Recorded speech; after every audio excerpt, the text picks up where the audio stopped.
नमस्कार, आप देख रहे हैं आपका अपना चैनल A1 हिंदुस्तान और मैं हूं आपके साथ पवन पांडे। महाराष्ट्र और झारखंड विधानसभा चुनावों का शंखनाद हो गया है। महाराष्ट्र और झारखंड में कब चुनाव होंगे ये तारीखें आपको बता देते हैं। तारीखों का ऐलान चुनाव आयोग की तरफ से कर दिया गया है। आपको बता दें कि झारखंड में 2 चरणों में चुनाव होगा, 13 नवंबर और उसके बाद 20 नवंबर। वहीं महाराष्ट्र में 20 नवंबर को एक ही चरण में मतदान होगा और 23 नवंबर को वोटों की गिनती की जाएगी। इसके साथ साथ आपको बता दें, महाराष्ट्र और झारखंड के साथ साथ उत्तर प्रदेश के विधानसभा उपचुनाव को लेकर भी तारीख सामने आ गई है। उत्तर प्रदेश की 10 विधानसभा सीटों पर उपचुनाव होना है, उसमें 13 नवंबर को वोट डाले जाएंगे। तो आपको बता दें, झारखंड में 2 चरणों में मतदान होना है, 13 नवंबर और उसके बाद 20 नवंबर। महाराष्ट्र में एक ही चरण में चुनाव होगा, तारीख है 20 नवंबर और दोनों ही राज्यों के जो नतीजे आएंगे वो 23 नवंबर को आएंगे।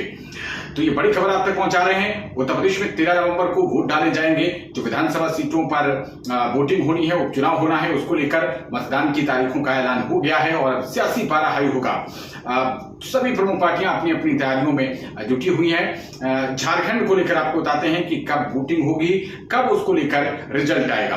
पहला चरण आपको बताया जैसा कि 13 नवंबर को वोटिंग होगी और 13 नवंबर वाले दिन ही उत्तर प्रदेश में भी विधानसभा की 10 सीटों पर उपचुनाव को लेकर भी वोटिंग होगी। दूसरे चरण में झारखंड में 20 नवंबर को वोट डाले जाएंगे और इसके साथ साथ आपको बता दें कि 23 नवंबर के दिन काउंटिंग होगी, यानी कि रिजल्ट सामने आएगा। तो झारखंड में 2 चरणों में 13 नवंबर और उसके बाद 20 नवंबर। महाराष्ट्र की बात करते हैं। महाराष्ट्र में आपको बता दें कि एक ही चरण में चुनाव होना है, 23 नवंबर, माफ कीजिएगा 20 नवंबर और 23 नवंबर को नतीजे आएंगे। उत्तर प्रदेश की 10 विधानसभा सीटों पर वोटिंग होनी है और ये उपचुनाव है। उपचुनाव को लेकर माफ कीजिएगा 13 नवंबर को वोट डाले जाएंगे। तो ये बड़ी खबर है। चुनाव आयोग की लिस्ट में हालांकि मिल्कीपुर सीट का जिक्र नहीं है, तो अब ये कहा जा रहा है कि 10 नहीं बल्कि 9 विधानसभा सीटों पर ही उपचुनाव होगा।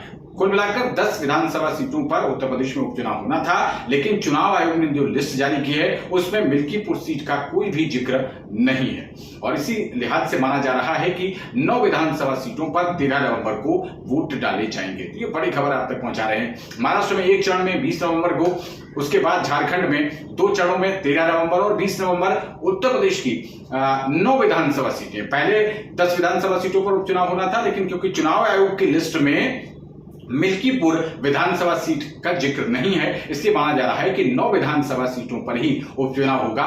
13 नवंबर को वोट डाले जाएंगे और 23 नवंबर को ही नतीजे आएंगे। करहल, कटेरी, कुंदरकी, खैर, गाजियाबाद सदर, मीरापुर, फूलपुर, मझवा और सीसामऊ, ये वो सीटें हैं जिन पर 13 नवंबर को वोटिंग होगी। इसमें मिल्कीपुर सीट का कोई भी जिक्र अभी तक चुनाव आयोग की तरफ से नहीं किया गया है। इसको लेकर जो भी अपडेट होगी हम फौरन आप तक पहुंचाएंगे और हर बड़ी अपडेट के लिए आप बने रहिए A1 हिंदुस्तान के साथ। अगली वीडियो में आपसे फिर मुलाकात होगी। आप अपना बहुत ख्याल रखिए। नमस्कार।